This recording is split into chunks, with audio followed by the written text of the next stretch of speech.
what I want to hear. I told you I loved you. That was not a lie. I meant it when I said it. I meant it every time that I said it, wrote it, messaged it, voicemailed it, gifted it, and emailed it. I knew how to portray it. That was not hard. There is so much material available for me to know what to say, how to say it, what to do, and how to do it. I have seen it when it has been directed at me time and time again. All I had to do was mirror it. I have had enough people fall under my spell and love me, so that I recognize love when I see it. It became simple enough to replicate it. My intentions really were noble. I wanted to love you, and I gave you the love that I knew you wanted. I did enough to fathom out how you wanted to be loved. Goodness knows, I put in the spade work. I observed you and saw who you interacted with. I followed you to the places you frequented, and noted what you ordered most often to eat and to drink. I sat behind you on the bus one time and saw the book that you read. I recognized the author, so I went and bought 3 of her other titles and displayed them at home in readiness to show you and to let you borrow those which you had not read yet. I dispatched a lieutenant to chat you up and gather more information for me to collate and consider. I trawled the internet looking for your footprints. I sat up late as my phone buzzed and pinged with the messages from other prospects that I was cultivating, but I made them wait as I searched for you. I found you, and using a reliable false profile in the name of a friend of the opposite sex to me, I managed to secure your online friendship. I did not approach you directly, despite the cloak of anonymity. I preferred to walk like a ghost through your cyber world, observing your photographs and establishing the places where they were taken. I noted who your friends were. I highlighted potential competitors, and I discerned who your family are. I took in the YouTube postings, and when they were timed, which told me you enjoyed a few glasses of wine in the evening on your own, as you posted musical memories from your teenage years. I walked through your post and your comments, picking up snippets of information that detailed your devotion to romance, your love of small dogs, and your dislike of the cold.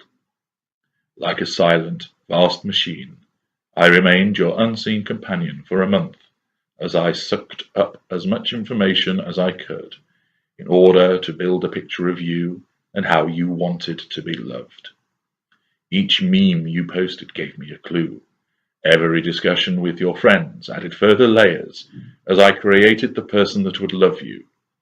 I uploaded to him your interests and made them his.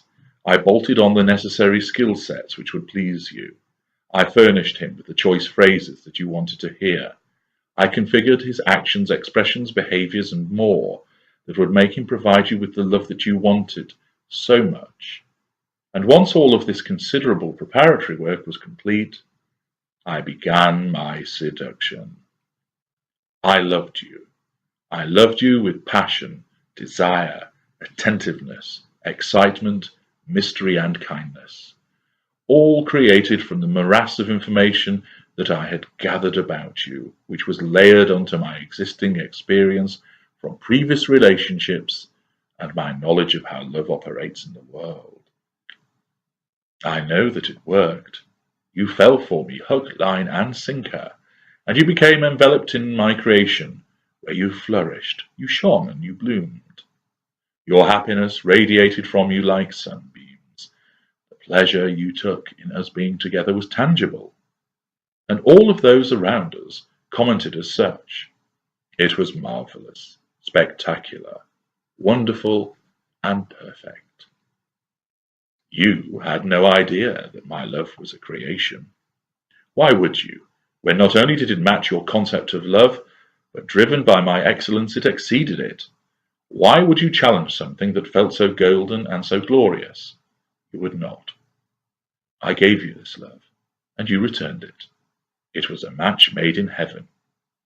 It was a transaction that suited us both.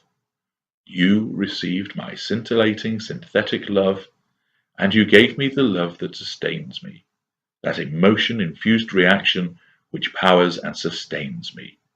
We both were winners. Was it such a bad thing that what I gave you was a fabrication if it looked like the real thing? I might even go so far as to say that it was even better than the real thing. Am I to be regarded as a bad person for this fraudulent act? Is it not the case that my deceit pleased you? Yes. You did not know about this deceit. You had no awareness of the fabrication. But that caused you no harm, did it? You saw and you believed, and seeing is believing, surely. When I took you in my arms, shielding you from the black day that you had emerged from, and you looked into my eyes and saw the love, the devotion, and the optimism that burned there, did it really matter that I was mirroring what you showed me, so long as it made you happy, elated, and feel loved? My optimistic eyes were your optimistic eyes. When I unleashed my hatred, you could not and still do not understand how someone could treat you like that, when that person kept saying that he loved you. It was easy to switch to this vicious malevolence. It was easy to peel back the veneer that was the manufactured love. It was easy to switch off the creation that I made, that provided you with this perfect love. A flick of a switch, and he ceased to exist, leaving you with something else instead. I did not lie when I said that I loved you. I did not lie when I whispered that I loved you. I did not lie when I shouted that I loved you. I just did not tell you the truth. The truth that I never felt love for you, because I don't know what it is.